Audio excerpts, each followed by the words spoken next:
by taking away their health insurance. We're not going to get rid of the rules we put in place to check recklessness on Wall Street. If those efforts come to my desk, I will veto them.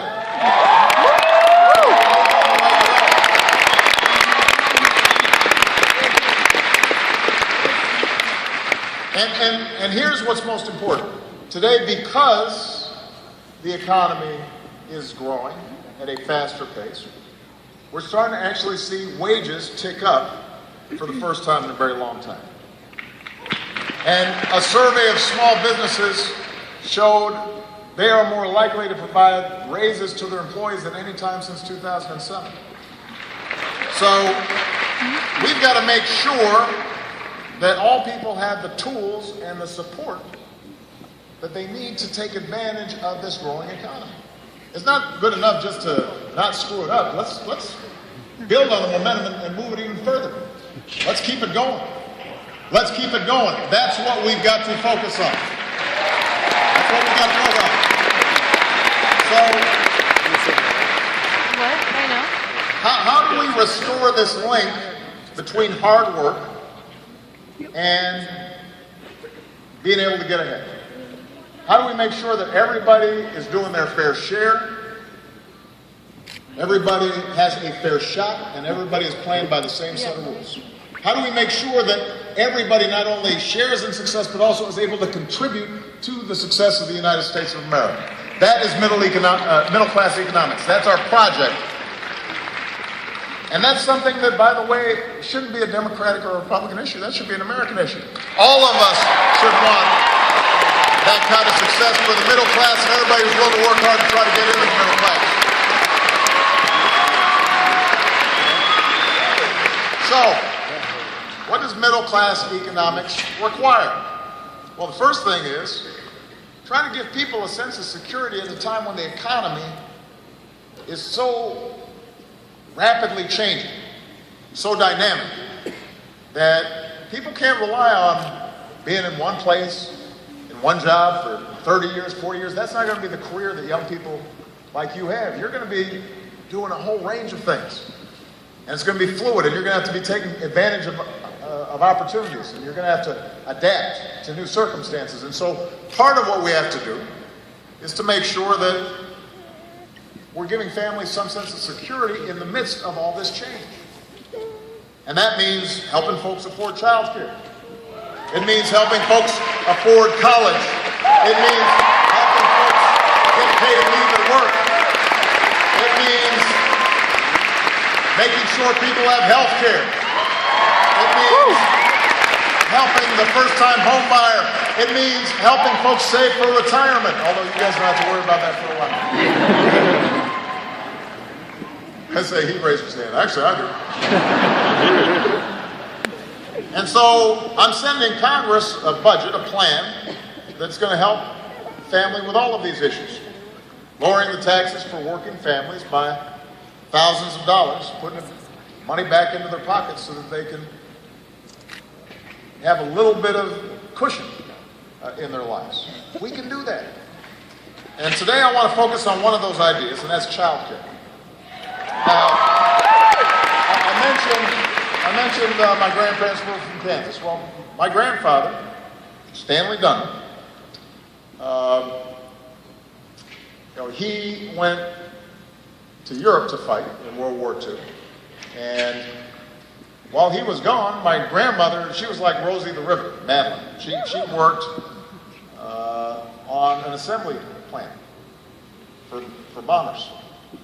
And because it was a national priority, having women in the workforce was critical.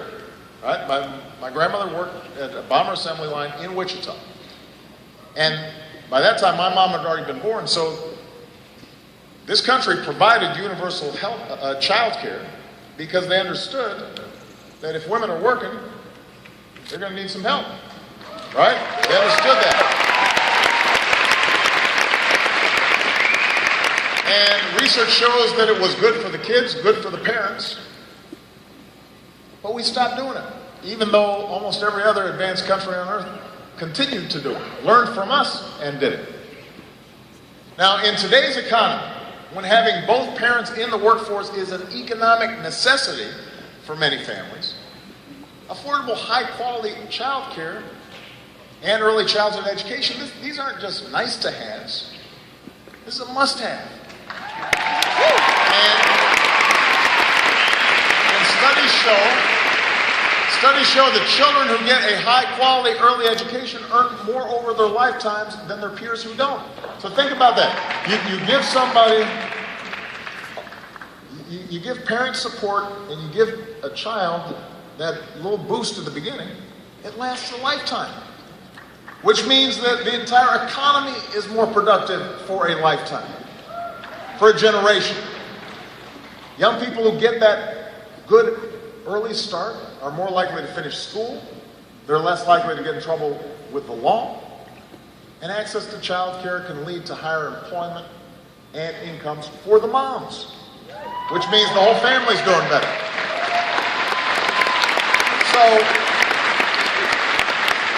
the point is, if we knew how to do this back in 1943 and 44, and here we are in 2015, what's the holdup? It is time that we stop treating child care as a side issue or a quote-unquote women's issue. This is a family issue. This is a national economic priority for all of us. We can do better than we're doing right now. And right now, in 31 states, high-quality child care costs more than a year of tuition at a state university. Think about that. And by the way, this is personal for me because Michelle and I remember what it was like trying to, and we had good jobs, but trying to figure out how to manage child care costs was extraordinary at the same time as you're paying back student loans. So this is something you have a deep interest in, all of you. Because I'm assuming some of you are going to have a little bit of school debt, just a little. And then you start a family and now you want to start saving for their college education, but in the meantime, you're already paying the equivalent of college tuition just to make sure that they're okay at home. This is a strain that cuts, and by the way, Republican families feel it just as much as Democratic families. There's no distinction. I don't want any family to face the choice between not working or leaving their children in unsafe or poor quality child care. We are a better country than that. We're a better country than that. So that's why my plan will make quality child care available and affordable to every middle class and low income family in America with young children. We're going to expand access to high quality care for more than 1 million children, and we're going to offer a tax cut of up to $3,000 per child per year.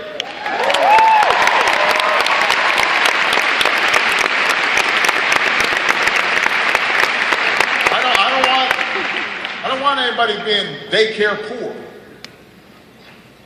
And we're going to build on a bipartisan law that I signed last year to improve the quantity of child care options so that parents know their children are well cared for.